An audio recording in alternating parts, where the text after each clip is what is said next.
What's going on, man? It is another Wednesday night, another Steel City Sports Talk with Big Rich and Adam. As Adam is very studiously going over all of his information for us to do the AFC North and do all our picks for the Steelers and things like that. I guess that's what he's doing anyway. Either that or he's watching the Pirates, who are up 3-0 in the middle of the eighth inning. Four pitchers have combined to give up just 5 hits so far against the Dodgers. For the Buccos, break up the Buccos, man. If they hold on to this thing tonight, they're only 14 games under 500. If we would have said that in April, that they were going to be 14 under. Okay. My phone didn't do the dun-dun-dun. I'm in the middle of a draft, and it didn't fucking tell me I was up. Ew. Motherfucker. Auto draft. No, we have 5 minutes, but my phone never told me I was up. It didn't go dun-dun-dun. What the fuck? Yeah, that best ball draft I ended up doing last night after we got done. Yeah, who'd you I'm get? not impressed. Who'd you get? I'm not impressed. Yeah, you want to see something not impressive? I'll pull it up. I have. Hold on. Are you ready for this? Before we get into our whole breakdown, I have drafted everyone on week 9 bye. Well, that sounds like a personal problem to me, but it is a personal problem because I drafted the whole freaking. So frustrating. Ready? If you play me in week 9, you're not going to face Breece Hall, Bucky Irving, Garrett Wilson, Ibuka, or Chris Godwin now, apparently, because I didn't even know I picked him because my stupid phone didn't tell me I was up, the mother. That's not bad, though. I mean, happy. I'm in the same boat, though. I mean, if you look at my team, yeah, let's hear about I was just smart with it. Let's hear about it. Let's hear about it. I'm not real impressed with it. You tell me what you think. We need Dylan for his advice on this. At quarterback, I got Hurts, Prescott, and Dart. I got Dart in one running of my back. I got Huh? I got Dart in one of my best balls. Well, you knew I was taking Jackson Dart. Come on. Did you get the free one too? No, I did a smaller one. Oh, you didn't do the $20 one? No.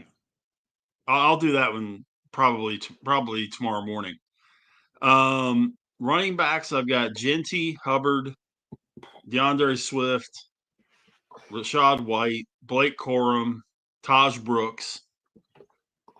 Receivers, I've got Puka Nacua, Devontae Smith, Keenan Allen, Adam Thielen, Brandon Ayuk, Calvin Austin, Ray McLeod, and Jalen McMillan.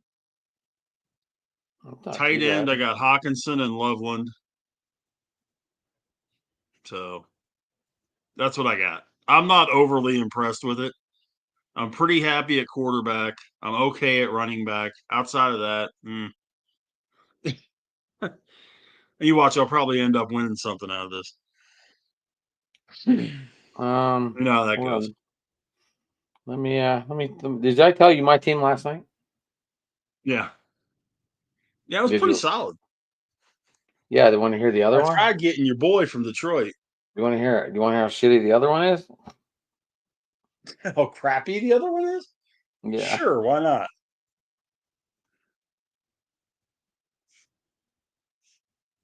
Why not? What do you got?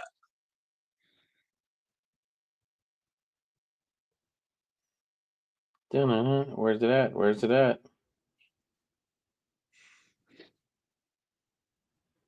I can't get it. Oh, there we go. Which lineup did I tell you? I told you the Josh Allen, the Breece Hall, the RJ Harvey, St. Brown, Evans, Coleman, Kincaid. I told you that one. Yep. Okay. I thought that was pretty decent. Yeah, I like that one a lot, but that was 8 o'clock in the morning when no one was really up and paying attention.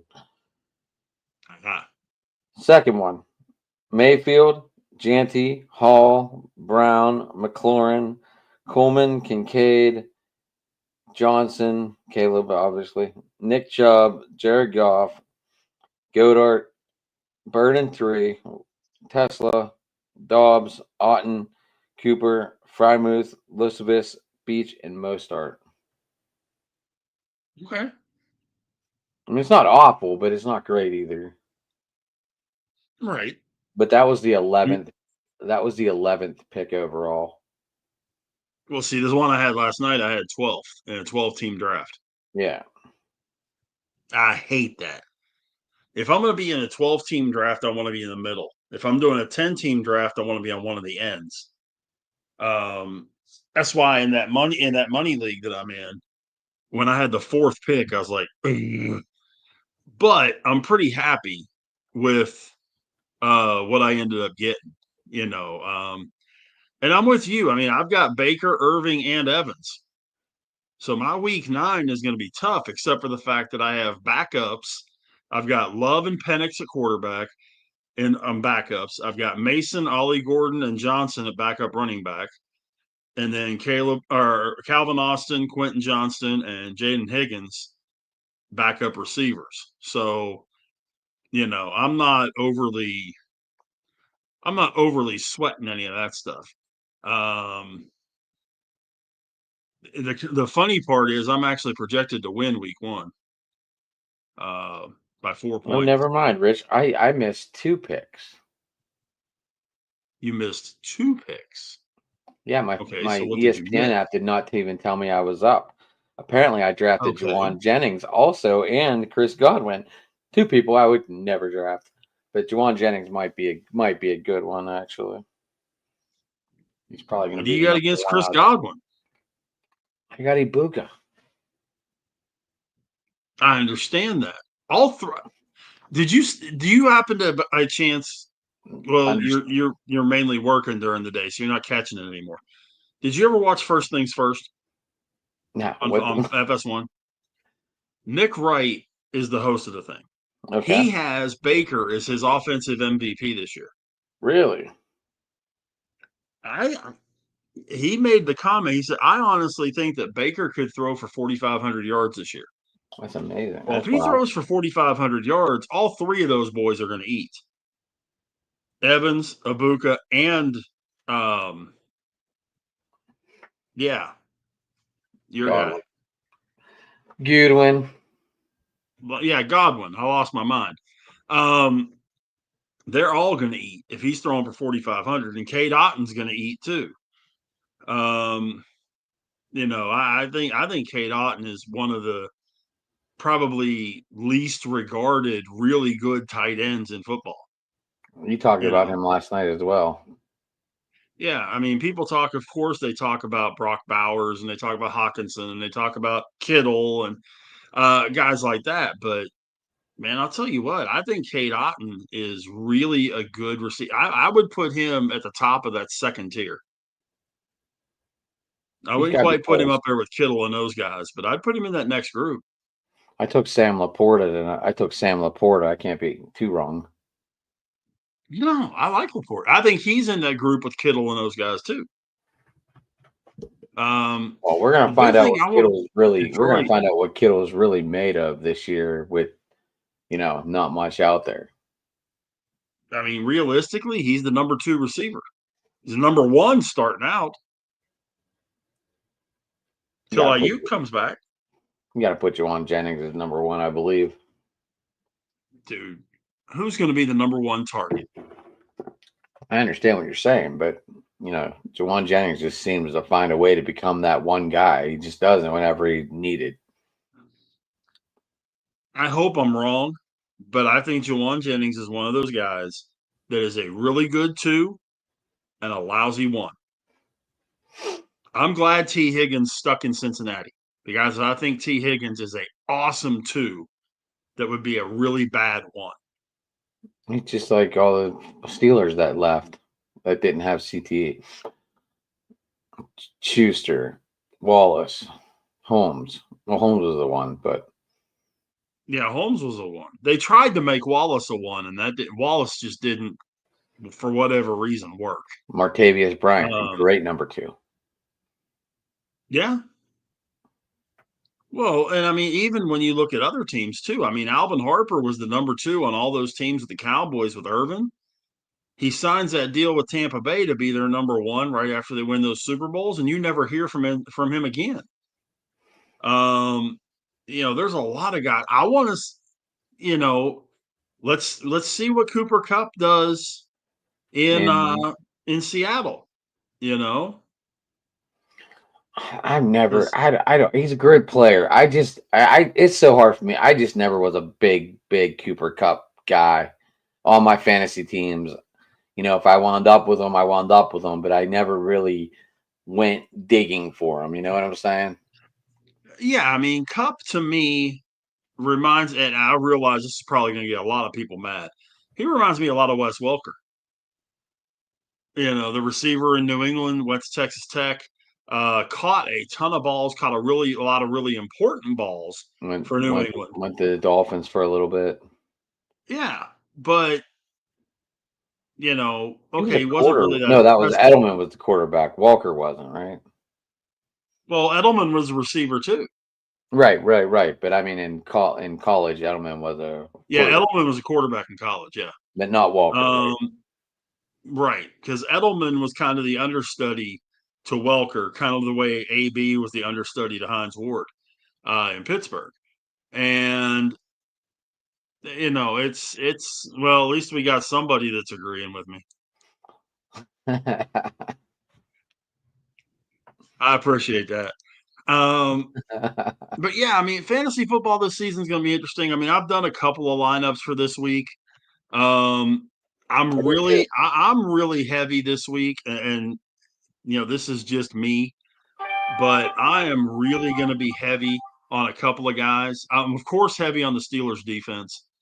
Um, I'm really heavy on Jerry Judy this week and David Njoku. I think that game is going to be an absolute track meet. I kind of Neither defense is any good. I kind of Um, chose an Arizona stack that's not bad. with the Arizona defense though. I went in one of them. I went Murray, um, Harrison, and I think I either took Connor or McBride. I'm not sure. And their defense. They're playing New Orleans. Right. But see, if you really wanted to be daring with that, I mean, if you really wanted to be ballsy with it, Take you Michael could Wilson. make it work. In fact, I'm actually doing it while we're talking. You could make it work where you could go Kyler. You could go Rich, Kyler, Rich, just let Connor. people know. Are you on DK or are you on FD? Oh, I'm on DK. Sorry. Uh, but you could go Murray, Connor, MHJ, McBride, and the defense. You can only do And four still in. have. You can only do four in DK. You can do 5. Did they change the rules this year? It's always been 5. I thought it was four. I thought it was four and everything. Let me finish this thing out because I'll tell you the other guy that I'm really going to put a lot into is Nick Chubb. Joe Mixon's out. Or Chubb or the is Mark or healthy. the Marks guy. The Marks guy is going to be the goal line guy. It looks like. No, but we've talked about it yesterday during the thing. I think Jamison Williams is going to have a really really good year, and I think that starts this week. I think T McMillan's going to have a really good week as far as some of those cheaper guys that you can grab hold of. Hold on, I'll fill one out with you. But yeah, I mean, huh? I'll look at mine after this. We're That's well I'm off sitting topic, and here I looking love at this, it. and this is actually going to play out. Oh, how about this? Okay, submit. Boom, it's What'd you submitted. get? How about this one? All right. How about this one? This one's good. This one's fun. Okay. Oops, wrong one. Sorry. Hmm. Murray, Chubb, Connor, Matthew Golden, MHJ, T McMillan, McBride, Cardinals defense, and my flex, Ashton Genty. I was gonna say you probably had about 8,000 left over to get Gente. 7. And I have exactly 0 left. Spent every dollar. But I'll tell you who I got in a for minute, but I'm up here in 2 picks, so I'm just waiting. well, but if Arizona goes off, we're both going to be in okay shape. Right. I'm in the 5 million one. Or Yeah, I the haven't done that one yet. I didn't play the 15. I just played the $5 entry for the million or whatever it is. But I'm sure other people have this stack too. So I just want to be in green at the end of the day, Rich. That's all I want. I understand. I'm the same way, and I've got the way I always look at excuse me, look at this. It's all I mean, the Millie Maker is a complete shot in the dark. You've got one in a 500,000 chance of hitting the freaking thing or some Right. ungodly. It's about finding that dark horse. Right. It's like hitting the Powerball tonight. It's 1.4. By the way, as we record on September 3rd, the Powerball is $1.4 billion tonight. Okay. Let's I don't go. care. I don't care if it's $50 or 1.4 billion. It's the same odds. And we all know the odds are astronomical, but somebody's going to hit it at some point. Hopefully it's me. Hopefully it's my wife and her coworkers. There's like 6 or 7 of them that went in together. Okay. You know, don't get the Packers defense. No, no, no, no, no. Oh shit. I could probably give you half a dozen other defenses to get before you get Green Bay, besides the obvious ones. So Rich, after tomorrow, we'll be able to go live on Ken DeBear's channel on his Twitter. Very good. He's gonna give us his Twitter account so we can go live on it whenever every show. Awesome. I How just about a wanted to little tell bit you. of breaking news from a different avenue than what we've been talking about? Okay, what do you got? The Pittsburgh Pirates have defeated the Los Angeles Dodgers 3-0 to move to 63-77, winning the first 2 games of this series. And tomorrow night is going to be good. Skeens versus Snell. That should be a fantastic matchup tomorrow night. Schemes versus who? Blake Snell. That should be a really, really good matchup tomorrow night. I think that we're gonna see arguably, 2 of the top, let's say, 15 pitchers in baseball. Skeens, of course, to me being 1 or 2, whether depending what you think of Tarek Skubal. But boy, that's going to be a heck of a matchup. If they better draw more than 16,000, which is what they've drawn the first 2 nights. They better draw. Oh, I'm sorry, they drew 14 last night, 16 tonight. That place better be sold out tomorrow night. But when we signed off last Wednesday, we were hoping they would take 3 between the Boston series, 2 against LA, and that 1 against St. Louis. Well, they went 4-2 this week, sir. We're on fire. And 2 more wins at home, improving that home record to some ungodly number. But their road number's getting better, but their home number is good as anybody in baseball. It's nuts. It really, honest to God, is. I mean, they're really good at home. 41-30. I mean, to give people a little bit of a comparison, the Cubs are 43-25. The Padres are 43-25 at home. The Mariners are 41-27 at home. The Rangers are 42-27. The Yankees are 41-28 at Yankee Stadium. I mean, that's the kind of cotton you're talking about at home. Bad part is they suck out loud on the road. But again, baby steps. They're good. They're really good at home. The pitching is really good. Now we got to get some sticks. I like Ashcraft. I think he's doing really well. Chandler's been pitching really well, showing that he definitely can be a valuable piece to this team next year. And I mean, if your rotation, yeah. I'm just curious, Rich, do you ever do the Thursday through Monday games on DraftKings, or you are just a Sunday game day only? I'll occasionally do the Thursday through Monday. It just depends on what the Thursday night game is. Like this week, we Because got Jalen Hurts. Obviously, we got Saquon. Um, Dak, I know, Lamb, I know we got your favorite player, George Pickens, on Thursday night. I have a couple of showdowns for tomorrow night. And I'll probably do a Thursday through Monday lineup.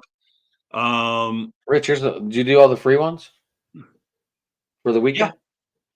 yeah, All right. yeah. I always do the free ones. Um, and it never fails, man. I hit. It was funny because I hit one last year. I hit one of the freebies and won like I think it was like 55 or 58 or something like that dollars because I was tied with like 72 million people. But I was like, okay,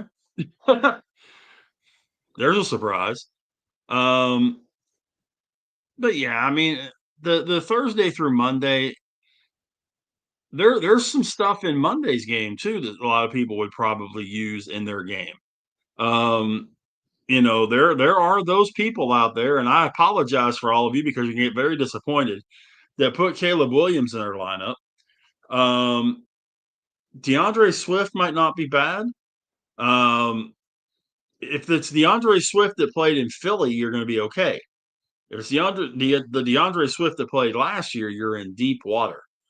Um, Minnesota, I mean, it's hard to not have some shares of Justin Jefferson. you know, I think it's too early to play Jordan Mason, but you could if you need an El Cheapo. Because I always have one guy that's an El Cheapo. Somewhere in that low fives, high fours range. I want Chuba Hubbard as my flex. Okay, I like Chuba Hubbard. I like it. And I'll tell you what, his backup is going to get some play too. Because to me, he was the best running back Dallas has, and they let him go. Enrico Dowdle. He's Chuba Hubbard's backup. So, I think that, just to give Hubbard a spell and that kind of deal, I wouldn't be surprised if Dowdle especially gets some catches, third down plays, that kind of thing. Um, well, the big thing you got to remember, Josh, DraftKings is daily fantasy. ESPN is season long. And you're also too young to gamble, Josh. Yeah. Yeah, that's the other part too. Um, oh, Mike Evans is Mike Evans was I got lucky with him. I got him in the 5th round in my big league. I got him in the 5th round of a 12-team league. I couldn't believe he was still sitting there. Blew my mind. Um, it's one of those deals that when you sit there and you look at, I really have a hard time believing that Tampa is not going to have a really, really good offensive year. They're deep, unless Baker goes down. That's the only catch to that. They're deep at receiver. I mean, you can legitimately go 4 deep at receiver and be really good. You've got 2 running backs that are really good, in Rashad White and Bucky Irving. Kate Otten at tight end, like I said earlier, one of the better tight ends in the league. I wouldn't put him in the upper tier, but he's the upper part of the second tier. It's going to be interesting. It's going to be fun to see what Tampa does. I said last night I think we're going to see Tampa, go really deep in the NFC, and we're going to talk about that stuff here in a couple minutes as far as our picks and that kind of deal. but I think Tampa's one of the upper class teams in the NFC. I really do.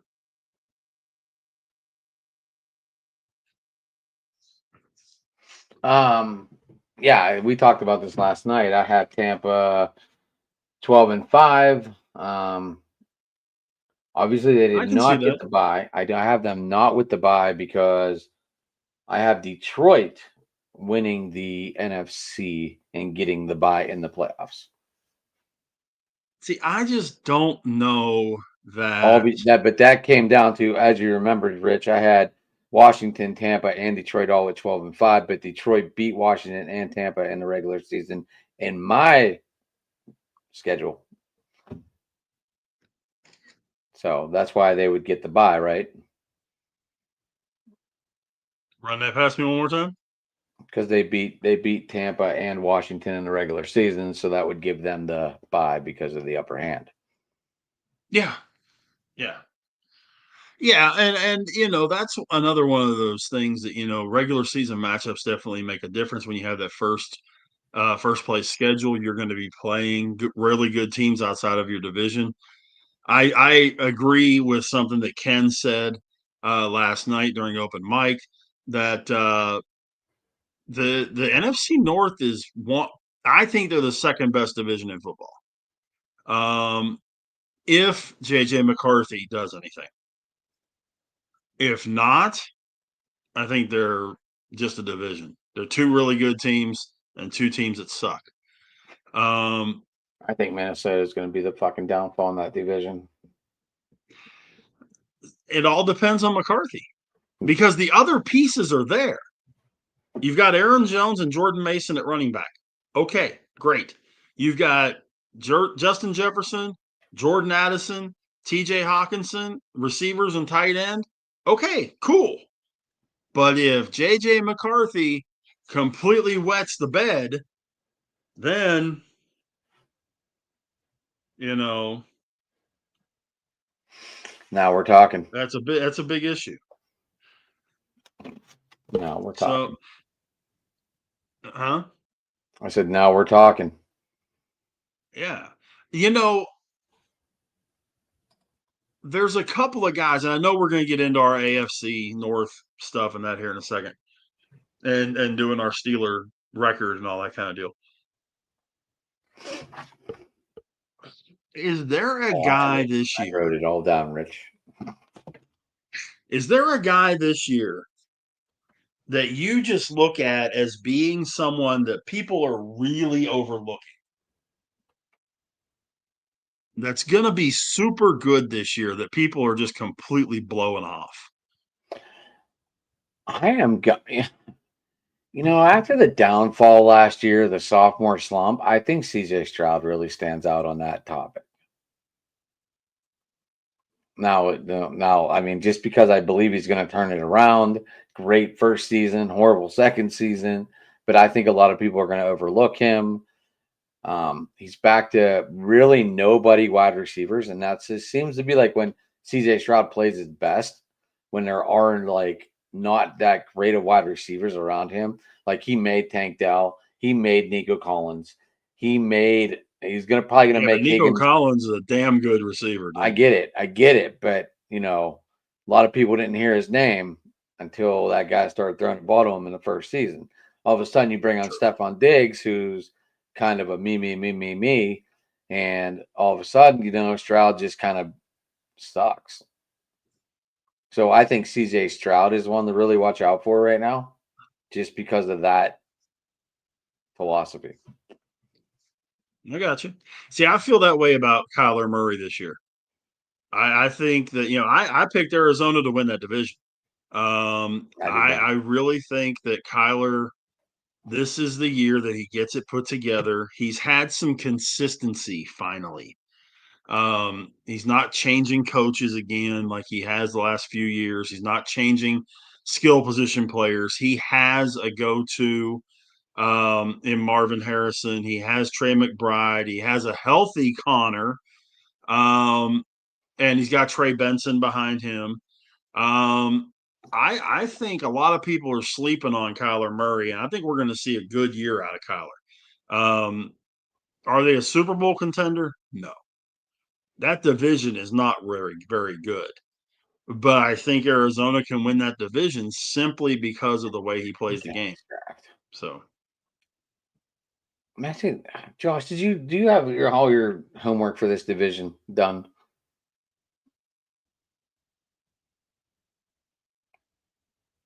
You should have the link actually. I don't know. I've never been sold on Kyler Murray. I just haven't. that's fine. A lot of people haven't been. I thought he was better than the way he's played. And now it's a case that it's crap or get off the bed. No, you're not. You're not going to free wing it, son. I told you to do this division and break it down. But yeah, I mean, this is Kyler's contract year. It's crap or get off the bed, crap or get off the pot. And I think that he knows that his money ties into this year. And I really think he's going to be doing everything conceivable. He's going to have a really good year this year. I could be dead wrong. I'm listening to you, Rich. I don't know. I'm not sold on him, but I am sold on him on week 1. Well, yeah. And I mean, I'm a CJ Stroud fan. I was a fan of his rookie year. I had him on my fantasy teams. I had him last year on my fantasy teams. Benched him a lot for my guy Mayfield. But, that's a good backup on paper. Yeah, I mean, I had Baker as my starter and CJ Stroud as my backup. Either way. Yeah. And then I also had Goff in my, on my team. So that really helped me. So you try to run a 3-quarterback system in yours just, I guess, for injury's sake? Injuries and matchups. Okay. I usually will take a quarterback with one of like my last 2 or 3 picks. My last pick is always my kicker. Always and forever will be my kicker. I can get Chase McLaughlin in this round. I'm taking him. I got Boswell. in the league that I'm in, so I'm happy with that. He's consistent, and he kicks a lot of field goals. Let's be honest, the Steelers kick a lot of field goals. But the other part to me, I take my defense usually somewhere in that 9 to 11 range. It just depends on when they start flying off the board, because I did, this league here, they started going off the board in the 7th round. What, kickers? No, defenses. Oh, yeah, I miss the Steelers. I'm kind of frustrated. So whenever they started going in the 7th round, I got the Steelers in the 9th. There was a lot of obvious ones that went. There he is. Hey, ladies and gentlemen. Look at you with the nice couch and piano background tonight, Keith. What's happening? And rotate 3 times. You're looking awful serious there, Keith. Hold on for a second. All right. I love the looking awful serious there, man. It looks snazzy.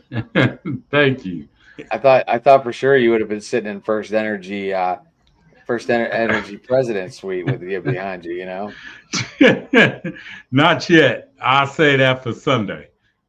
Yeah, all right. Right. So Keith, we're just talking about fantasy football right now, and we're mixing it in with what we think of the regular season right now. We really didn't get to talking about anything big time yet, but Okay. Yeah, in fact, we were just talking about, and Adam said CJ Stroud was his answer to this question. I say Kyler Murray. Who do you see as an overlooked guy this season in the NFL that you think is going to really perform well, that everybody's overlooking? Everybody's overlooking. Based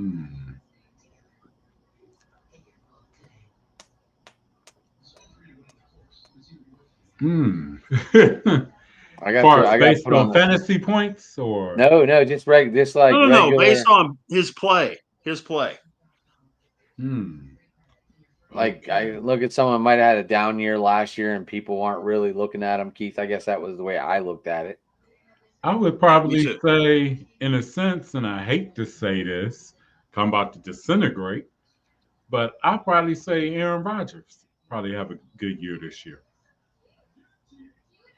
Why does that, like, he still had a decent year last year. I know he's playing to prevent just like Caleb Williams, but he still threw for 3,900 yards last year. Because you got to think this is the second year off the Achilles surgery. So I'll say Aaron Rodgers. And if Pittsburgh can block for him and if they can sustain any type of ground game, he could be pretty all right this year. And nobody's really talked about that. Now, will it be enough to propel Pittsburgh past Baltimore? I don't think so. I think that depends on the defense. I really do. Yeah. You know, if the Steelers' defense is healthy all year, I firmly believe the Steelers' defense is the best defense in football. But it's a health issue, you know, because Baltimore's right there too. Plus, is Cam Hayward going to play this week? Yeah. Oh, he's going to play? Knew he had a contract problem squabble with them, so I ain't know. No, they had rearranged some things. Oh, okay. They got him taken care of. Okay. Keith, did you want to put your channels up there or anything? Let me see. I saw. I just noticed you didn't fill it all out. Oh shoot! All About Sports 216. Let me see. Geno might be a possibility because a lot of people are thinking that he's gone to the Raiders and he's going to completely wet the bed.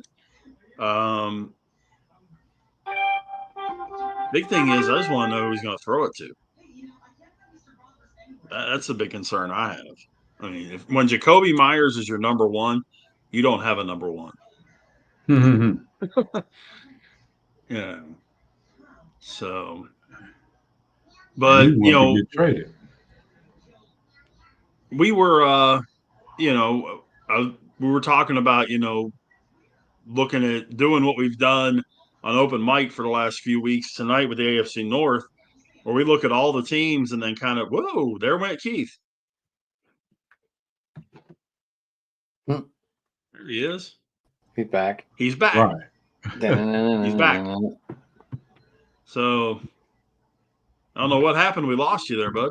Yeah, I was up here trying to stream. It's not letting you add your stream to it? Yeah, it's letting me add it now and everything. And it kicked me off for a second. Okay. So we want to go ahead and start going team by team and then kind of see where we're at the end. Okay. We want to start with Cincinnati. Keith, you want to start us off on what your thoughts are on Cincinnati? If they can get off to a decent start, they could wreck everybody's plans in the AFC.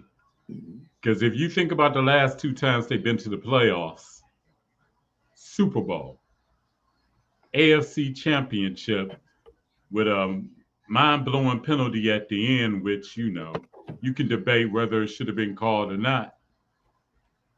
Cincinnati could have easily been to 2 Super Bowls. Now, their defense is a mystery, but they did get Trey Hendrickson back, and they got the first round pick, Shamar Stewart, I think his name is, on the line. Yeah, finally got that all straight, too. Yeah, they finally got that all straight, so we will see with that defense, and we're going to see, well, I'm going to see firsthand on Sunday when they play the Browns on Sunday. Yeah, I think there's a lot of offense in that game. Yes. Is Kevin Stefanski sitting on Coles, Keith? I know we're not on Cleveland yet, but save that question for Cleveland when we get there. Adam, where are you at with Cincinnati? If Cincinnati can start out the gate even warm, I think they got a really good chance at winning the division. I just do. I think if Burrow can figure out how to keep the offense on the field and get like sustained drives to 6 to 8 minutes or maybe more, that could really help the defense instead of just throwing the ball to Jamar Chase and T. Higgins for 60-yard touchdowns, and all of a sudden the defense is back out there and another touchdown, and all of a sudden we got a barn burner. And if Burrow can figure out how to keep the offense on the field and sustain long drives, I really think that the Bengals have a really good chance. Yeah, I'm with you. I mean, their first 4 games, they're at Cleveland, Jacksonville at home, at Minnesota, at Denver. Their first 4 games, the last couple of seasons, have definitely been their downfall. But I could definitely see them going at worst 2-2, maybe even 3-1 in that stretch. I think they lose in Denver. The other 3 are very winnable games.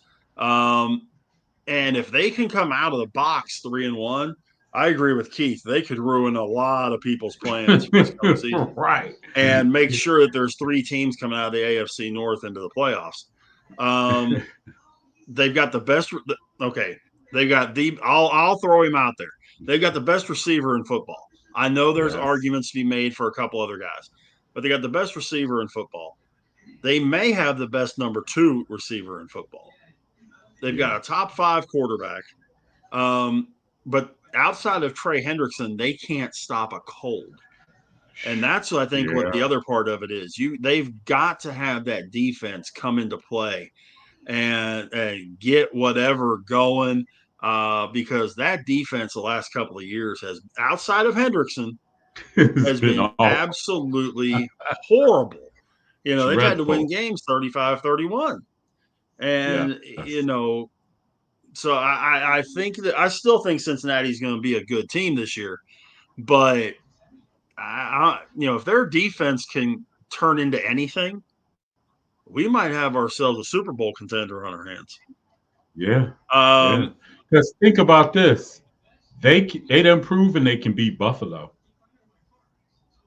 Yeah. Now they can beat Kansas City. They can beat Buffalo. Yeah. Now the only one that got Cincinnati's number is Lamar. That's it. It's Baltimore. Yeah, but everybody else has Lamar's number. Pittsburgh, Kansas City. Exactly.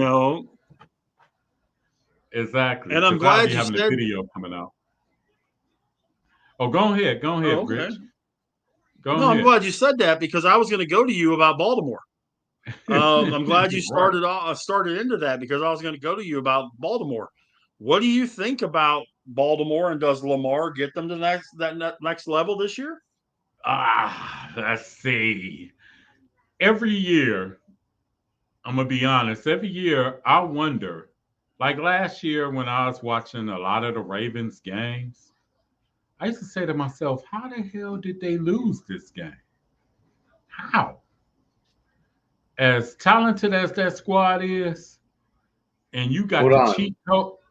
Go ahead. Can we? Well, all right. Well, Matt's going to jump in after he's done. Matt's live right now, but he's going to jump over after we're done. Rich, do you have Twitter up? Can you send Matt the link? I don't have Twitter on my computer for some reason. Triggered, by the way. So we will have a Baltimore guy here in a minute. Matt Trigger? Yeah. My guy. I should see if he could bring Daniel over too. But I used to just wonder, how in the world do the Ravens lose games? And this year, I think will be, honestly, you could say it's Baltimore's year or it's Buffalo's year, but Baltimore got to find a way to get it done. It's crucial for them to get home field advantage. Because if they got to go back to Buffalo, that's not guaranteed. If they got to go back to KC, that's not guaranteed. They have to get home field advantage. And Lamar has to play on the level in the playoffs that he plays in the regular season. And I think the coaching staff got to quit outsmarting themselves. He turns into that little Fisher-Price car. Because think about it. When they played Kansas City in the AFC Championship 2 years ago, they didn't even run Lamar. It was like, why not? You ran him all year long. Then in KC, you tried to turn him into Dan Marino. The run the damn ball.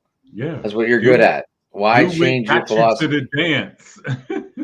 Why change? Keith, it wouldn't let you add it, huh? I just saw Huh? that. It wouldn't let you add your stream. Well, I can add it on there and everything. I can add it on there. Oh, I didn't know if you wanted to. That's why I Yeah, was I can asking. add it on there. Okay, I Yeah. know. Up to I know you. this is gonna sound dumb, Adam. At what for Matt? Oh, Matt said he got the link. I don't know why.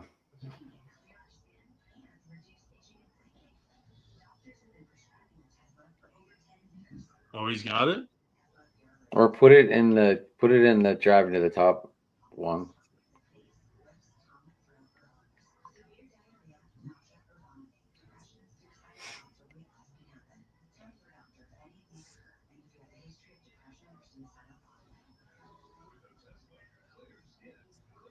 Sorry, guys. Dead air. Uh-oh. Uh-oh. Yeah, sorry. Uh-oh. Dead air. Uh-oh. So, well, where are you at with Baltimore, Adam? I mean,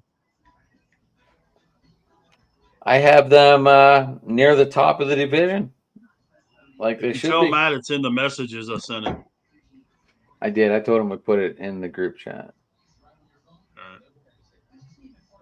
Yeah, I mean, Like we said, it's Lamar in the playoffs is what scares a lot of people. And maybe it shouldn't be Lamar. Maybe it should be the coaching staff that scares a lot of people. Like they think they have to change everything up instead of just playing their game. And that kind of like that it's not a way to go, you know. It's like in the NHL, you got to play defense to win the championships pretty much. Now you do. I mean, back when the Penguins were in the early 90s, you didn't need defense at all. But now it seems like you need defense in hockey and defense. Maybe defense does win championships. I don't know. But well, I mean, the Eagles proved it last year. Kansas City has done it, especially with the pass rush with Chris Jones and guys like that. I mean, yeah, defense doesn't necessarily win the championship, but they can sure as hell prevent you from winning one. You don't have to be the 85 Bears, but you or the 2000 Ravens. But if you're good enough to make a stop when you need it, that makes all the difference. And it's going to be one of those things that if the defense can come through, they make the plays for whatever. I agree with Keith. There's times I'm sitting there and I go, they just lost. Exactly. Exactly. They out talent both of the teams in the league. Yeah. On paper, they out talent probably every team but Kansas City and Buffalo. Yeah. And we're gonna find that out on week 1 for sure. Yeah, when they go to Buffalo. Yeah. Now, granted, I mean, I picked Buffalo to win that game just simply because they're playing in Buffalo. When you've got two really good teams like that, home field advantage does mean something. Unless it's Cincinnati playing Kansas City. But I don't know. I mean, I'm really curious to see exactly what Baltimore does this year. I want to see what their receivers do. Isaiah Likely's coming back from a broken foot. Yeah. Because I don't know about you guys, Mark Andrews has not impressed me very much the last couple of years. No. It's like he's going down the hill now. Yeah, and he's not old. He's what, 29? Yeah. I mean, it's not like he's 35. Right. I'm curious to see what DeAndre Hopkins does on this team as well. Yeah. Because no one talks about him at all. What Rashad Bateman does. Yeah. And then they still have that Zay Flowers guy too. Yep. Yeah. But is Zay Flowers a one? Is Zay Flowers a one? They have two. Is Rashad Bateman a one? They have two number ones, and Rashard Bateman's like Rich, what we were talking about backstage. Rashard Bateman's a good two. But that's what I mean. I don't know that they have a legit one. I don't know if that team has a legit one. Do you? 5 years ago, DeAndre Hopkins is a legit one. Yeah. 5 years ago, DeAndre Hopkins is the best receiver in football. But, Now, right now, he's their 3 at best, right? I would say 3. So it's going to be fun to see, and we'll get into it more when Matt gets on. So now Like, we jump we to were talking about comeback players or possible people to watch. Could Mark Andrews be one of them players by chance? good. Could be. If he really outperforms the last couple of years, yeah, he could. I'll tell you this. If the Ravens make it to the Super Bowl, Mark Andrews will probably make the game-winning touchdown catch. He's not going to drop it like he did in Buffalo. Right. Yeah. That was bad. So that was bad, but that was motivation to keep playing. That's true. Like, it was. Avenge that crap. You know what I'm saying? Yeah. But now we get to the dog pound. I'm definitely letting you lead this one off. Well, no, wait a minute. We got to keep the tradition. The guy whose home team it is goes last. So, Adam, go ahead. I have this team as a complete disaster, and I want to state that we did the AFC last, so I didn't plan this to happen like this or anything like that. I just did this. I did every schedule. I broke down every schedule from AFC to NFC, North, South, East, and West, and everything else. And he has them 0-17. Oh, and I had the Browns at 3-14. Is that real? Ooh. Yeah, that's what I said. I hope not. I hope not, and I mean, for you, I hope not too. But like after I broke everything down, like I said, Keith, I did the AFC North last. So a lot of these games were already played, and all I had to do was look at the schedule and write down what they did. And this is all me breaking it down. I mean, I broke down 8 pages here. So, okay. And I was like, oh, man. And I knew you were coming on, and I was like, oh, boy, this is bad. I don't have them quite that bad. We had the New Orleans Saints guy on last night, Haas, and he had the bag over his head and said, we suck. Yeah, I don't have Cleveland quite that bad. I've got them winning 6. Simply because I think their defense is going to win them some games. Because their defense is actually pretty decent. I mean, especially with Myles Garrett, the pass rush, is there. That's not an issue. Their defense will keep them in games. The $64 million question is who's going to be at quarterback. And if Flacco is in there and can maintain some stamina, then they'll probably win 6 or 7 games. If it's quarterback, 52 pickup, pull it out of a hat each week, that's a whole different thing. If they turn it over to Sanders for the whole season, they're screwed, blue, and tattooed. They may not win a game. So that whole situation is very fluid to me anyway. But I think they win 6 or 7 games. Rich, not to cut you off, but I found this to be a pretty wild thing about the schedule for the Browns. Right, they play Green Bay, Detroit, and Minnesota, all 3 in a row, and then they play Pittsburgh, and then they play Miami, New England, and the Jets. So they knock both divisions out in 7 weeks. I found that to be really weird, and I didn't understand why they did that, and that really just threw me off a little bit.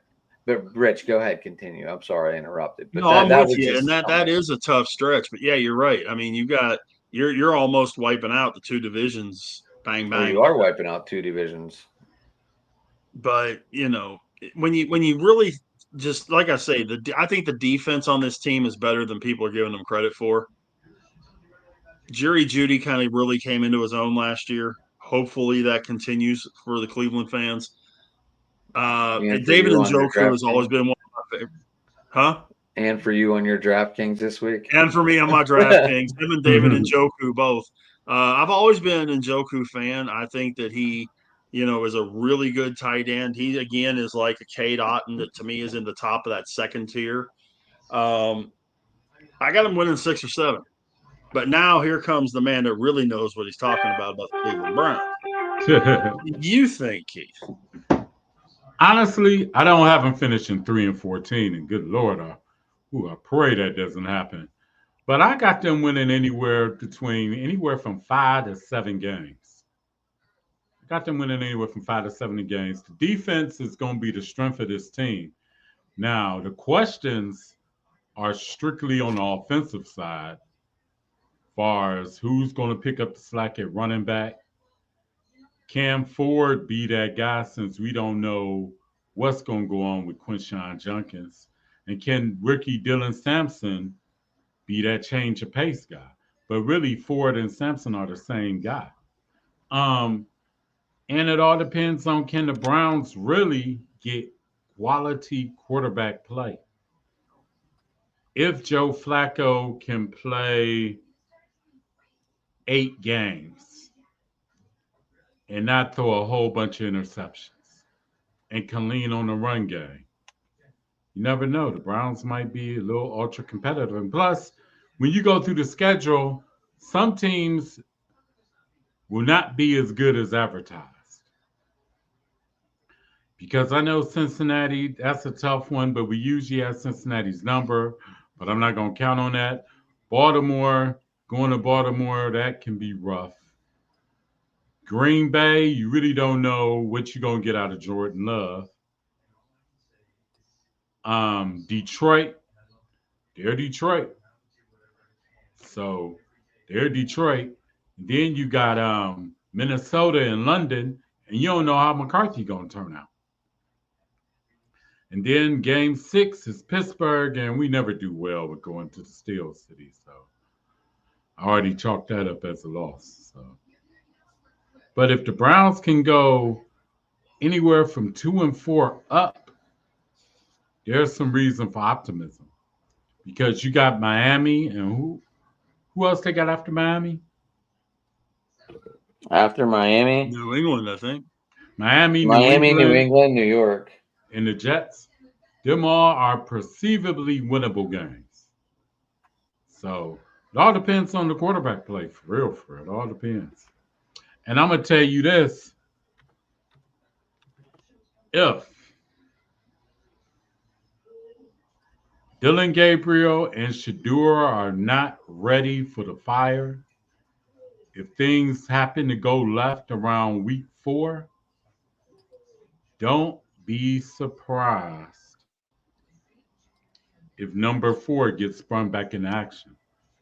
Because he is on the PUP, and it's only 4 weeks. But we'll see. I don't think so, but it's not far-fetched. Gotcha. What's up, Matt? Matt, how you doing, buddy? What's going on?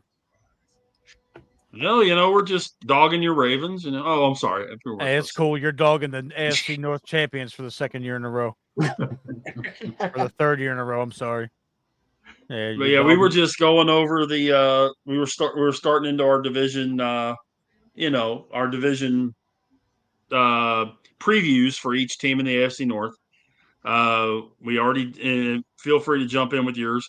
We did Cincinnati, we did Baltimore, we did Cleveland. In fact, Keith was finishing up Cleveland. So, once he gets done, we'd love to hear your opinion on those 3, and then we'll get into the Steelers. All right. What's up, Matthew? What's going on, Adam? Man, I was trying to send you the link. Man. My mother sent you the link, Matthew. and it said something like you needed to put your pin in or something for me to send it to you. And I'm like, what is that? I got it into it. I'm cool. Plus, the Browns' defense is strong. Now, the only question with the Browns is the secondary, because I don't know who's going to cover the slot position now, since Newsome is to the outside, and with Denzel Ward, and the pickings was slim with our secondary at cornerback and everything. And the safeties is questionable besides Delpit. But defense, Carson Schwetzinger was a beast. He was everywhere. And Mason Graham, if Mason Graham and Mike Hall can consolidate that middle along with Myles Garrett, because Mason Graham, Mike Hall will never see a double team as long as Myles Garrett is on that field. As long. But I see the Browns winning anywhere from 5 to 7 games. Matt, you look shocked. No, it's refreshing honesty. So, Matt, you want to give us your Cincinnati / Cleveland / Baltimore thoughts, and then we'll move on to Pittsburgh? Cleveland, I just don't think that they're anywhere close to a complete football team the way they've been in recent years. They got a good defense. They always play us tough, and they always seem to get a win from us every single year.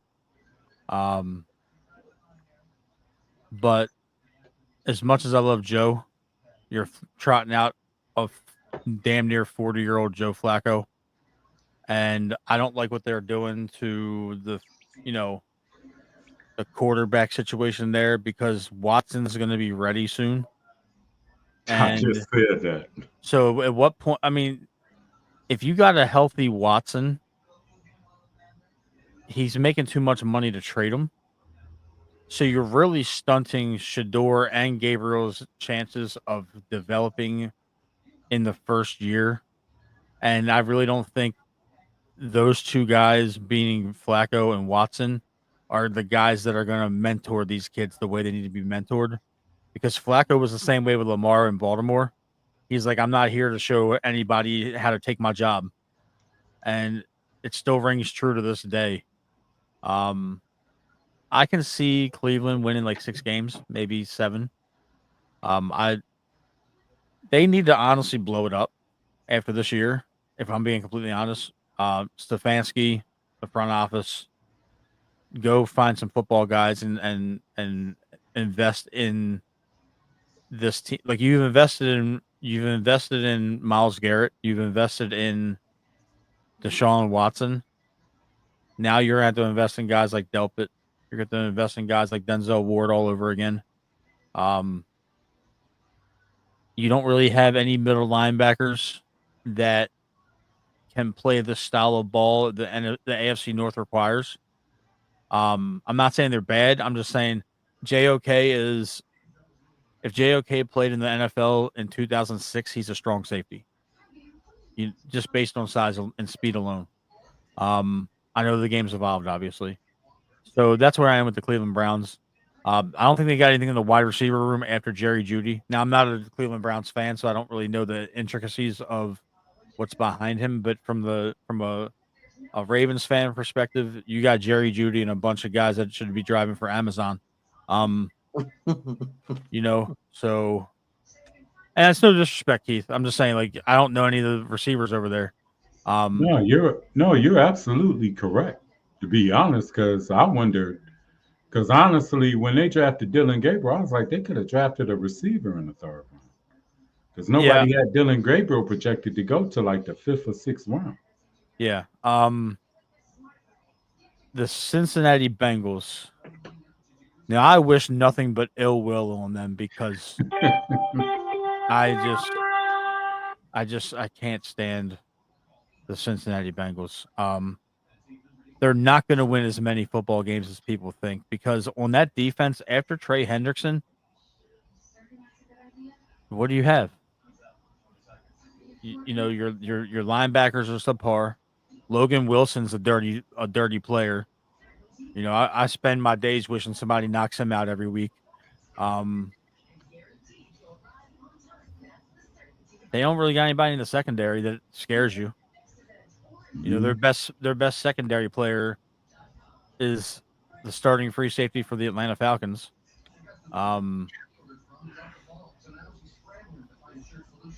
I think that they have invested their money poorly, because you gave 2 wide receivers a lot of money, and you gave your quarterback a real big sum of money. And I'm going to say something that's probably not very popular to the people that watch your guys' show, but Joe Burrow is the most overrated quarterback in the NFL after Josh Allen. He's never, if anybody and before I get crucified for what I say, and before anybody tells me I'm wrong, I'm gonna say this. Let's think about how long we watched Joe Burrow play football at Ohio State, which wasn't much, but LSU and with the Cincinnati Bengals. Has he ever had a less than elite wide receiver group? Let's just be real. Other than his rookie year where he got hurt, he's had Jamar Chase almost his entire adult life. Since Joe Burrow could smoke cigarettes, he's had Jamar Chase catching footballs for him, with the exception of 1 year. He had T. Higgins, he had Tyler Boyd, he had Joe Mixon behind him, and a decent offensive line. So Joe Burrow isn't Joe Burrow on the Miami Dolphins or the Seattle Seahawks or any place like that. He's been tailor-made to have above average pass catchers, but I digress. Chase Brown's a good running back for them this year. Of course, Chase and Higgins are going to do damage to everybody, but they might score 40 points a game, but that defense is going to give up 50 points a game because they're absolutely atrocious as a unit. I was a witness to the game last year in Baltimore where Jamar Chase had 200 receiving yards on us and like 3 touchdowns, but they still lost. That's what I was talking about, Matt. I was saying if Burrow can learn how to have a drive that keeps his offense on the field, but they're all dynamite, no substance. They're all they're big player bust. My Ravens, I'm trying to remain cautiously objective because it's real easy to look at this team and see this team from top to bottom being stacked. 5 first-round draft picks in the secondary, all-pro middle linebacker, all-pro nose tackle. Got really good guys on the edge. Drafted Mike Green at 55, and he should have been drafted in the top 15. I love your free safety, Marco Kyle Starks. Hamilton just got paid like he's the best safety in the game. Starks, isn't he gonna be a starter? Yeah, Starks is going to start because our Darius Washington tore his Achilles in minicamp. Offensively, still got number 8, still got number 22. Until teams can prove they can mitigate that duo right there, they're going to win a lot of football games. Keaton Mitchell's healthy again. We're returning Zay Flowers and Rashad Bateman and Mark Andrews and Isaiah Likely. We added DeAndre Hopkins and took away Nelson Aguilar. The only weak spot on offense I see is the offensive line. We don't really know what we're going to get from our left guard this year because Patrick McCary signed with the Jacksonville Jaguars. Why? He got paid, brother. He got 40 I million. get it, but why? Said he got paid. He got paid, brother. I mean, are you taking 40 million in Florida or are you taking 17 million in Maryland? I get it, but I was. We have a 37. But my question is why? If you're a millionaire in Maryland, they take almost 40% of your income. In Florida, they take 0%. You just pay a little more in the feds. But the floor for me with the Ravens is 12-5. The absolute best for me is 15-2. And I'm talking about where they're a juggernaut and everybody stays healthy. I don't think I'm sorry. Before you say something, Adam, I just want to say this. I'm going to preface this by Lamar Jackson's not going to have the type of season he had last year. That was an anomaly. That was the first year of Lamar Jackson and Derrick Henry together.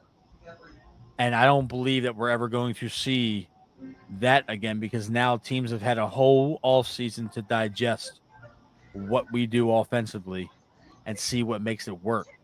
Now this year is going to basically be in a position of will to see if other teams can physically stop what they know is coming. It's kind of like the push tush. So what were you saying, Adam? So I apologize. So we were having a conversation like, who is your true number one there, Matt?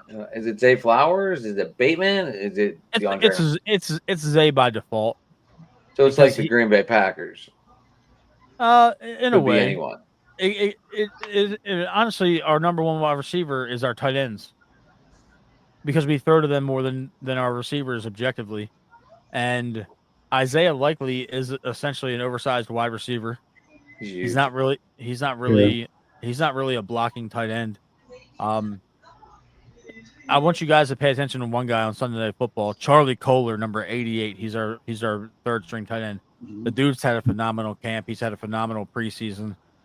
He can block, he can catch, he can run, and he got drafted in the same round as Isaiah Likely.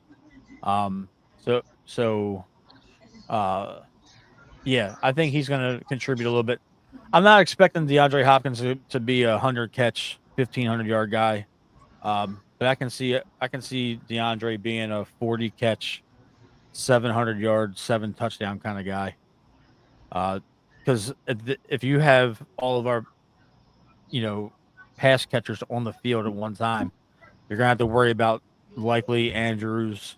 You're gonna have to worry about Zay. You're gonna have to worry about Bateman. If they go 5 wide, a linebacker or a dime back is going to be on DeAndre Hopkins, so that's going to cause matchup issues.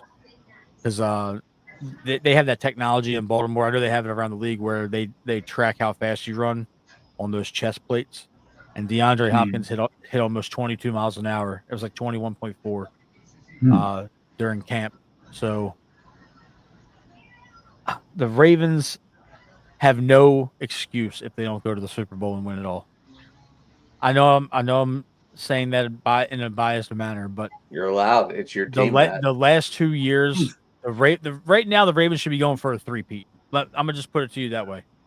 There's no way the way this team has been built the last 2 years, between that 23 team and last year's team, we won 27 regular season games the last 2 years, and you played 34. That's ridiculous. That's a ridiculous stat in itself. And then you have no Super Bowl. You have no Super Bowl appearance to show for that. So I'm a little like, I have a little bit of angst.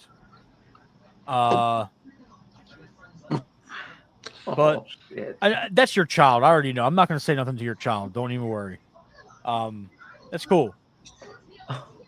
It's cool, man. Like, he's cool. It's okay. Check your phone, Adam.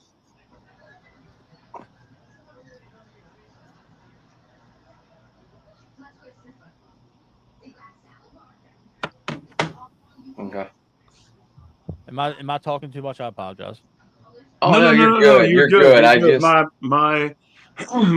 wife is under the weather, and I just got to bug out a little bit quicker than I was planning about. Well, I know you guys are going to talk about Pittsburgh, so I'll the floor is yours. Well, I mean, Matt, what are your thoughts on that, on my kids? I mean, it is kind of true a little bit. He does seem.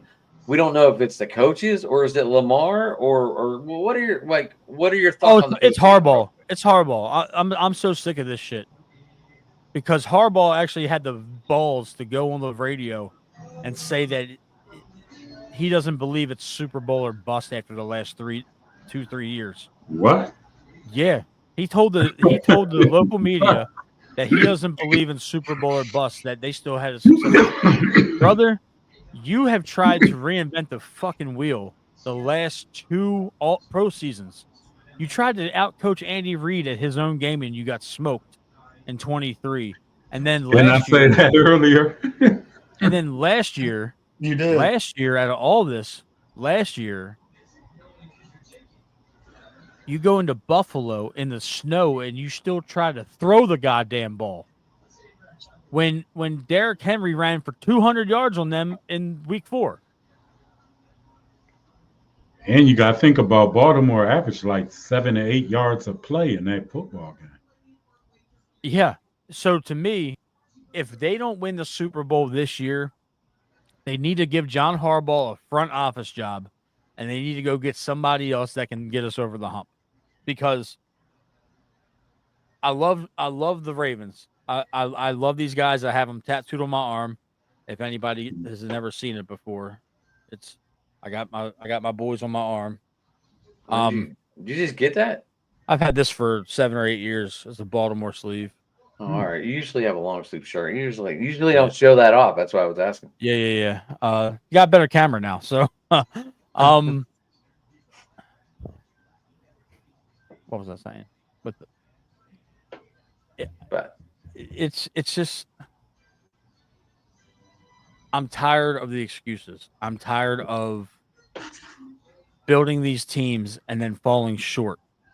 Right. Especially to that touchdown merchant douchebag in Buffalo. I can't stand him. I've been getting threats from Buffalo Bills fans all week already because I'm already on their ass and I'm not going to back down. No, you're not. You never do. That's what I love never about do. you. That's what I love about you. Down. Anyway, one of these days we'll have to discuss what would cause that to change, but nothing. What caused what to change? Your ideas of Josh Allen. I said this on the last show I just did. His most redeeming quality is his wife. Oh man. let me just say this. If Josh Allen wasn't a goal line touchdown merchant, James Cook breaks LaDainian Tomlinson's record for most touchdowns in a season last year. If you take away 80% of Josh Allen's 1-yard TD runs and put him on James Cook, he has like 29 or 30 touchdowns last year instead of like 16. Facts. All right. I understand what you're saying. I do. It's a statistical fact. So. The thing is, I've had this argument since January or February. I just want one fan to justify Josh Allen's MVP when Lamar Jackson was a first-team All-Pro quarterback. Usually they go hand in hand because honestly, if you want to go off of MVP last year, the first one is Saquon, then it's Lamar, then it's Allen. Josh Allen had a worse statistical season than Lamar Jackson in every single category that they vote on. But they gave that man the MVP because they felt bad because they didn't want to give it to Lamar for a third time. And if anybody that watches football that has common sense and a set of eyes that can see, they know Lamar Jackson is last year's MVP. And at this point, I don't care if he wins another MVP. I want to see him hold a Lombardi. That's where I'm at with it. But Josh Allen didn't deserve that shit. I wanted to see Saquon win that award. Because Saquon ran for 2,000 yards in a modern era where throwing for 5,000 is easier than running for 2. Correct. True. All right, Rich, go ahead. And guys, like I say, I got a boogie out, but and Matt, I appreciate everything you're saying, man. I do, and everything is I get it. I do. I feel the same way about certain things with certain teams. I'm with you. I couldn't agree with you more about the way you feel. Mm-hmm. But when it comes to the Steelers this year, man, I didn't want to sign Aaron Rodgers. Josh, stop pissing off the fucking horse. But I just did not. I don't. He's got to prove me wrong. He does. I didn't like him when he was in Green Bay. I just have never liked Aaron Rodgers. This is almost like signing Tommy Maddox all over again. But hopefully it works out better. I think we have, if they're healthy all year, the best defense in football. But we all know the injury bug hits. It just depends on how bad it hits. But I think this could very easily be the best defense in football. The big thing is, what's the offense going to do? I've got the Steelers going 10-7, finishing second in the division, behind Baltimore. I've got Baltimore going 12-5. But I think Baltimore is definitely the class of the division. Now, I mean, if Rodgers turns into Green Bay Aaron Rodgers and throws for 4,500 yards, we may have a little different discussion at the end of the season. But I don't think that's going to happen. I still got the Steelers coming in second, Cincinnati third, and Cleveland in fourth. But like I said last night, and it got a couple of people kind of looking at me crossways. I've got Tampa Buffalo in the Super Bowl. Sorry, Matt. That's okay. I hope But Tampa wins. I think they do. I mean, if you look at that Tampa Bay team, that's a pretty stacked team as well. To me, they're the best team in the NFC. And then I it's just think a it's matter going of to be what happens when Baltimore they play and the AFC. Green Bay. I think we beat Green Bay this year in the Super Bowl. That's just me. But I would rather see I want to see Josh Allen go to the Super Bowl and lose, just so I can tell my next door neighbor, "You're 0-5 in the big game." That's all I want to do. If we can't go, I'm going to be a hater for the rest of my life, and I'll wear that shit proudly. Josh Allen doesn't deserve a Super Bowl. Buffalo doesn't deserve a Super Bowl. They are, according to quote Jerry Coleman of Baltimore Sports Radio, it's a city of losers. It's a city of losers. I've heard him say that before. I heard him say that when I was doing radio out there. Yeah. Yeah, Jerry Coleman. Good old Aloysius. That is my guy. Guys, we got to do this again. I know I No got to doubt. bug out. You guys are still going to talk, but I got to bug out. Keith, Matt, we got to do this again with the four of us. Hopefully, All right, very Rich. soon. I appreciate you guys very much, and you guys have a good rest of the week. Good luck seeing you, Sunday. Good to see you guys, and No Adam, doubt. I'll give you a holler later on, man. All right, cool, Rich. Take it easy. Hope the All wife right, feels Big better. Rich. All right, see y'all later. All right. Is that a Raven jersey behind you? No, it's Desmond Reed for the Panthers. No.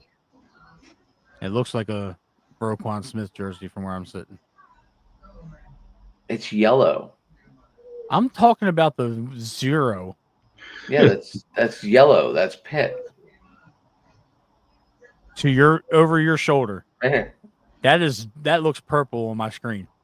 Rick, Keith, does that look purple? It looks yellow on my screen. Look, yellow. My eyesight's going then. Anyway, where's Evan? We'll have to talk off camera on that one. No, because I like pissing him off when I talk about the Browns. I don't like pissing Keith off, so I don't talk my shit.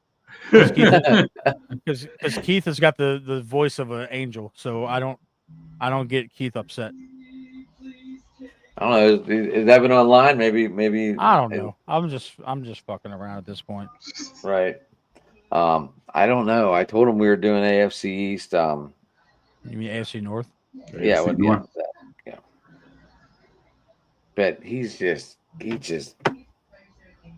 don't get It's into like- it. it's like one thing after another with him, and it's really bad right now for him. That's my buddy though. I'll check up on him. Yeah, I love Evan too, man. He just I try to reach out to him. Okay. Just going through a lot of stuff. Are you gonna give your predictions about Pittsburgh? Because I can't wait to give mine. I have him go 10-7 too, but I have him being third in the division. Oh yeah, they're definitely gonna be third. We know who's gonna be in fourth place. Sorry, Keith. Unfortunately, I already done faced that reality.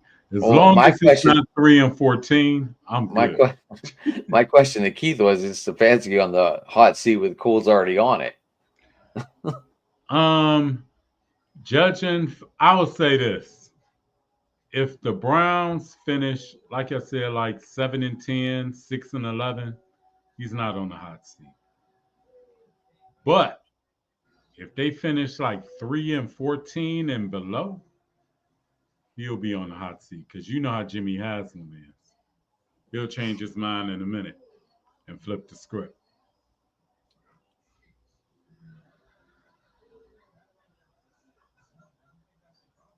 I don't even have the Steelers making the playoffs. I think you guys are only like 7 games. Yeah, that's what I said. I said anywhere 7 and 10. Yeah. And you guys finally fired Tomlin. I know I'll give you a chubby. I will be doing shows for days. I would not shut up. Like, I'm sure you're on the same page. If Harbaugh doesn't win this year, Matt, you're going to want him gone too. Might There's be a some- whole regime change in the AFC North. there is zero excuse if the Ravens don't win, man. I don't want to hear this shit. Like the excuses. Like if you look at this team on paper, you got They three look all unstoppable. you got 3 all pros in your secondary. 5 first round draft picks. And you have 2 running backs that should be. You have Henry and Hill with your other guy coming back. Eaton So Mitchell. with Mitchell coming back, so this team should be unstoppable.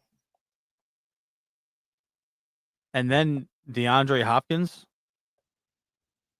Wait, like, so Matt, we asked a question before you were here. Who do you feel is a player that no one's watching that could have a breakout year, that should have a breakout year every year? I said CJ Stroud.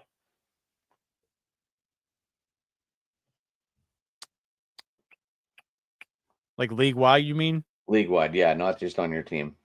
League wide.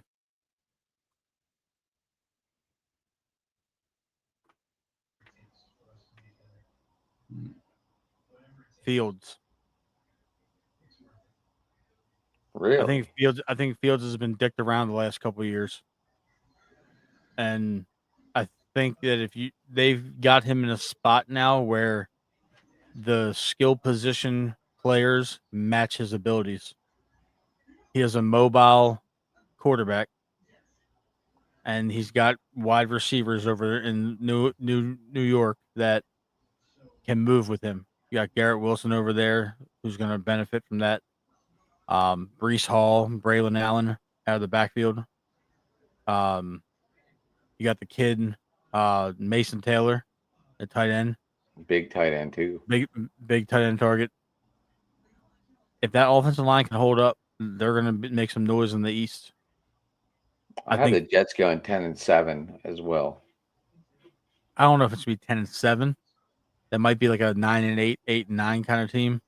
But if they can string together some wins early in the year and get some confidence, Fields is a good quarterback, man. I don't think you all should.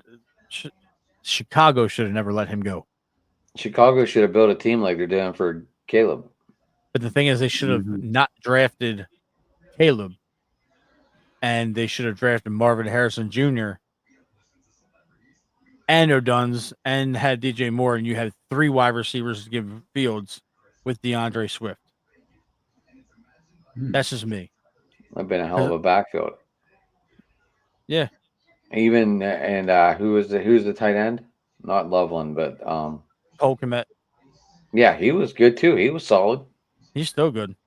Right, but I mean, like, if they would have stuck with that, I mean, they had a solid tight end. Yeah. Absolutely. So Matt, how's your show going? Going pretty good. Wilcox and I are getting ready to ramp up. We Bleed Purple. Getting our subscriptions up there on YouTube. It's been a slow, steady grind, but we're nearing 100 right now. The baseball show has been pretty good. It's been spotty because of our work schedules, admittedly, but looking forward to getting some of that done. I don't know when, but I might be kicking back up my solo interviews because I had a pretty famous actor reach out to me after I messaged him a year ago about doing a one-on-one interview, and he was on The Wire, so I'll just leave that there in case anybody on the show is watching. That's a Wire fan. It should be early October that we're linking up for an interview. Oh, It might not be a long one. Whatever gets you out there, buddy. It's Andre Royo. I'm gonna just say it on the air. It's Andre Royo. He played Bubbles on The Wire. Okay. Yeah. That's still great. I mean, that's awesome. Yeah, I woke up on Saturday last weekend, and I had to a message in my Instagram inbox, and he was like, "Hey, I know you messaged me a year ago, but I'd be down once I'm done wrapping my set I'm on now." I said, "Okay." So we'll have to make. Congratulations, man. You Congrats. always feel them. I've always thought you were a really good one-on-one guy. I gotten away from it doing the sports stuff, man, because that's where the bread and butter is. Yeah, You know, but that's- you're still really good at that one-on-one stuff. I appreciate that. Now Keith, he's really good by himself.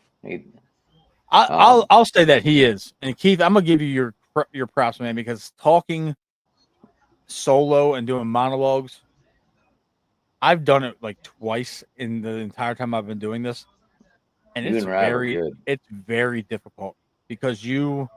you've got to have conviction in everything you're saying, and you can't lose your audience. True. Keith's really good. Rav's really good too. He's come a long way. He loves it. Yeah, Rav had a show tonight. That's why he's not here. It's crazy because I got to get back used to doing a full show tomorrow. Tomorrow I got to do a full show. Then I'll do the Cleveland Browns pregame and postgame on Sundays at 12 p.m. on Sunday. And then the postgame about 30, 40 minutes after the game conclusion. See, I just gotta wrangle Wilcox in to do a show, man. That's the difficult part. You know, our schedules don't match. Oh. And he's also in Georgia, and I'm here in Maryland. So. Oh, okay. Yeah. Fun fact, though, he crashed my fantasy football draft this past weekend. You did? Yeah. Him and Evan Oglesby, who played on the Ravens with him, they were up at the Maryland State Fair signing autographs for the Ravens for a while. And then he sent me a text message. He was like, "Where you at?" I was like, "I'm at my fantasy football draft." He's like, "Send me the address." So they crashed at the end of our fantasy football draft and took pictures of everybody. It was pretty cool. That's cool. I didn't see. Did you put pictures up, or didn't we do any pictures on Facebook? I didn't see. Yeah, I posted me and Wilcox on Facebook. Oh, was that you two in the room together? Yeah. Okay, I wasn't sure if like you had like a little collage. That's crazy because I've met Wilcox at like autograph signings when I was a kid. But that was the first time we actually hung out, and we've been doing a show for a year together. It was actually the first time we met in person, and That's like actually had like a meal and sat down and hung out. I bet you your fantasy group was like, what's going on? Yeah, they were all like, "You didn't tell us that Wilcox was coming." I was like, I didn't know he was coming until about a half hour ago. So you just left it be a surprise? Yeah, I was. I gave a couple people a heads up so they'd stick around, but yeah, it was fun. That's badass. I'll tell you what, man. Just talking, when you asked how the show was, like, I've talked to people I've never imagined I'd be talking to. Like, you talked to what you talked to the Ravens PR guy, right? No, it was Eric DeCosta, the general manager. The general manager. Yeah, he came on the show. Really? Yeah, back in January, 3 nights before the Buffalo Bills playoff game, he was on our show. Ooh. Wilcox was on the sideline, and I'll tell you how this happened because they invited Wilcox up to watch the Ravens and Pittsburgh home playoff game, so they gave him a sideline pass, and he was standing next to DeCosta. He was like, "Hey, I got this show with my boy Matt. We cover the Ravens every week." He's like, "Can you give us like a half an hour?" And DeCosta was like, "I'll give you 10 minutes, maybe 15." He ended up staying for like 18 or 19 minutes. I was drenched in sweat the entire interview. I had like a puddle of sweat at like the bottom of my chair. It was like the most surreal thing in the world because seeing him do weekly press conferences on local media and hearing him on the radio is one thing, but getting to talk to him is like an out of this, like I was having like an out of body experience. I was like watching myself talk to this man, and I got to talk to Bart Scott from ESPN, Matt Stover, Jarrett Johnson, Ray Rice, Brian Billick last year. Oh, you got Brian Billick on there. I'll tell you this. Billick coached Wilcox for 4 years. And those guys sat and talked X's and O's. I didn't say a word for like 14 minutes. They were just talking about so many different things that they used to run and talking about what they see on TV and just listening to two professionals talk about it. I was like, if I never did another interview after Billick, I would have been okay. And Billick was early in the year. I had a chance to talk to Brandon Jacobs from the New York Giants last year. Todd Heap. Yeah, actually, I talked to them back to back nights. They were my Giants week. I had a Ravens guest, and that was Heap. Wilcox got that done, and then Wilcox called Brandon Jacobs, and Jacobs hopped on the show for us. And that was like I started this 5 years ago, man, and I was with Adam and you guys for a while, and now I'm just talking to people that I watched in my teenage years, and it's like I got their phone numbers. They text me now. I get like happy holidays text from some of these guys, and it's really cool. Oh, that's cool. I've developed a relationship with like Bernard Pollard. We're pretty good friends. Usually have him on a lot. Yeah, I haven't had him on this season. I talked to him a couple days ago. He's going to make some time in the next couple weeks. I like that guy. He was a cool dude. Yeah. He's the one with all the kids, right? And he had to go pick them up from soccer or something. Yeah. But I'm not trying to like say anything in like a bragging way, but like it's really humbled me because I never. Dude, it's all about the experience, man. It's not about bragging. It's like I never thought I was going to be where I was 5 years ago, and like I talked to the Ravens general manager. Like not many independent podcasters can say that because DaCosta doesn't give interviews. He doesn't really talk to the media a whole lot. That's huge. Yeah. Right. And like his wife is one of the sweetest people in the world. She does a lot for our community. She's very open and very active with Ravens fans on social media. She's been absolutely wonderful.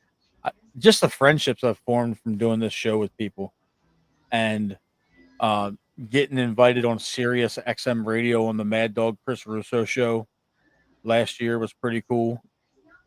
I didn't. When was it? Did you post it? No, it was an 8-minute interview right after the Bengals and Ravens game. I was that was the game you were leaving that game. I was leaving the game and I was doing the interview with no voice, and I was talking to Mad Dog and I was talking to George Reister, who used to be a tight end for the Jaguars, who does his overnight slot. But it was just really cool just to experience these things and talk about these things, and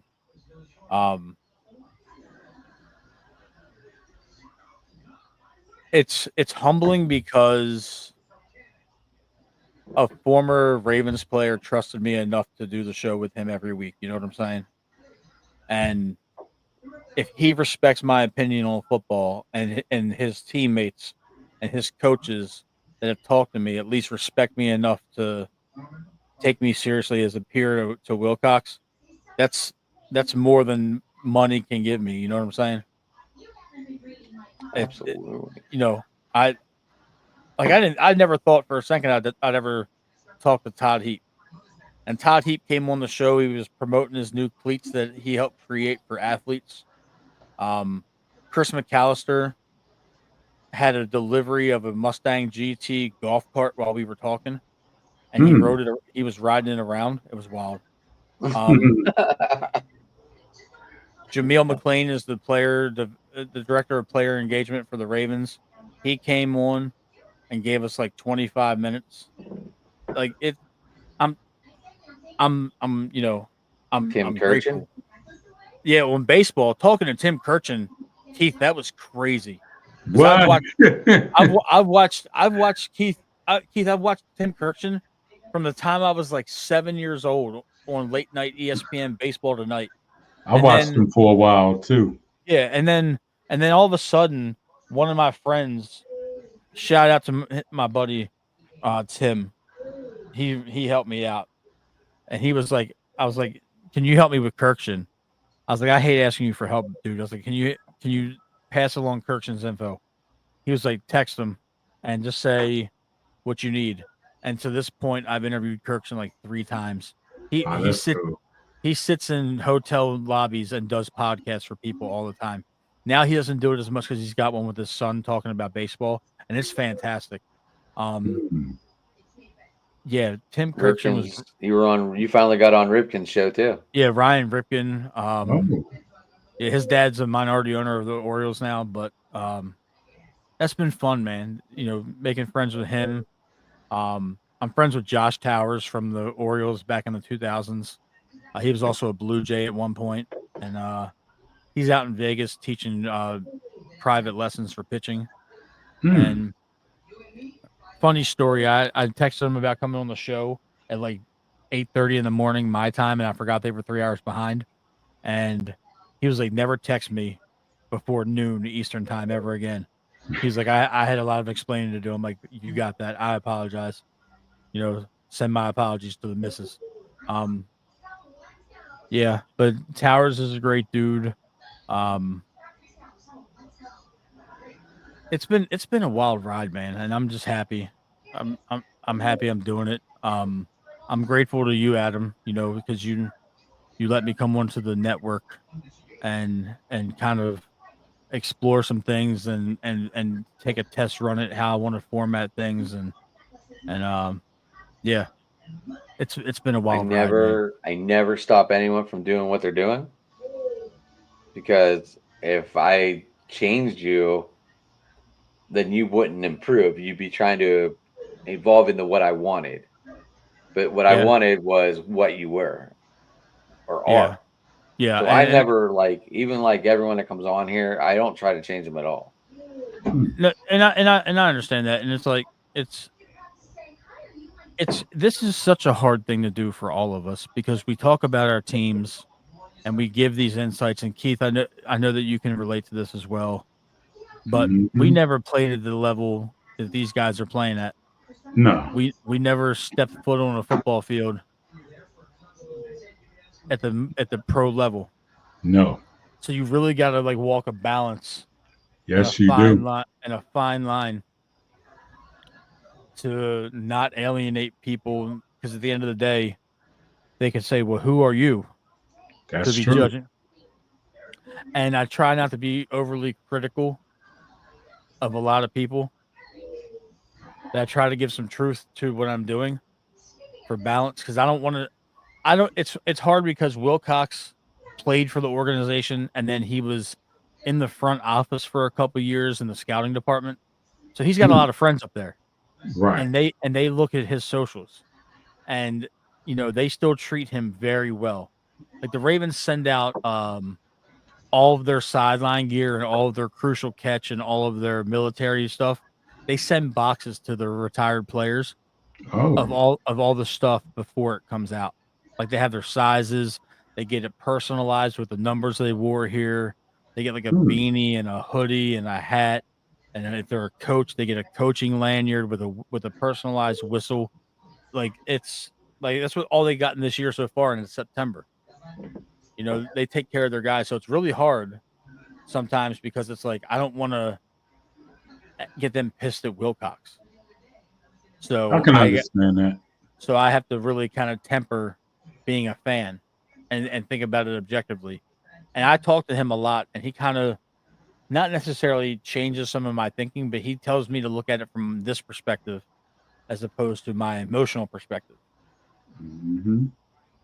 Because at the end of the day, Wilcox was a 12-year pro, and he was a Super Bowl champion with the Tampa Bay Buccaneers. My playing days ended at 1 year of semi-pro after high school. So I have nothing to stand on. Huh? Me and Daniel got into it once. Yeah. It's not for the faint of heart. But I applaud anybody that has the tenacity to get in front of a camera behind a microphone and do this. True. Like he knows Tomlin from a different perspective than me as a fan perspective. Right. He played for Tomlin though. Right, and he won a Super Bowl in Tampa. A lot of people forget that Tomlin He was the won the D-backs coach when Wilcox was tight the end second coach. string tight end there, and you know they won a Super Bowl together, and he's always going to have a soft spot for Tomlin. I get it. Yeah. I get it. I get it. I'm not, you know, but I still spoke my mind about him. I don't. Just like I can't stand Brandon Stevens as a football player. But Wilcox always told me, he's like, no matter how bad he looks, he's like, guys don't understand how hard it is to play cornerback because 80% of the time you're playing with your back to the ball. Right. He's like, you don't know what's going on behind you. And that made me like stop criticizing Stevens so much.